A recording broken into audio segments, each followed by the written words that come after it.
ஆண்டவர் தீர்க்க தரிசனம் சொல்றாரு, உன் அழைப்பை நீ இப்பதான் அறிகிற, ஆனா உன் அழைப்போன்னு எப்பமோ அறிஞ்சிச்சு. என் வாழ்க்கையில் எனக்கு இது ஒரு புரியாத விசித்திரம். ஆமென்.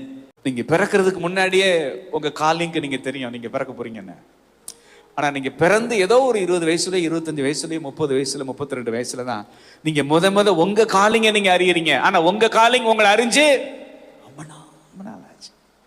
இந்த இடத்துக்கு வரணுங்கிறது உங்க இருதயத்துல தேவன் தோன்ற பண்ணின எண்ணம். நீங்க எந்த பின்னணியில இருந்து வந்திருந்தாலும் பரவாயில்ல, உங்க பேக்ரவுண்ட் எவ்வளவு மோசமா இருந்தாலும் பரவாயில்ல, இந்த தலைமுறைக்கு நீங்க ஒரு பெரிய பொக்கிஷம். அதனாலதான் உங்க தாயினுடைய வயிற்றில் உங்களை தேவன் அற்புதமா என்ன செய்தார்? பாதுகாத்தார். அழியாமல் அணைத்து கொண்டி, கலையாமல் காத்து கொண்டி, குறைவின்றி பிறக்க செய்தி, பத்திரமாய் என்னை சுமந்தீரே. தாய் கருவிலே பத்திரமாய் என்னை சுமந்தீரே.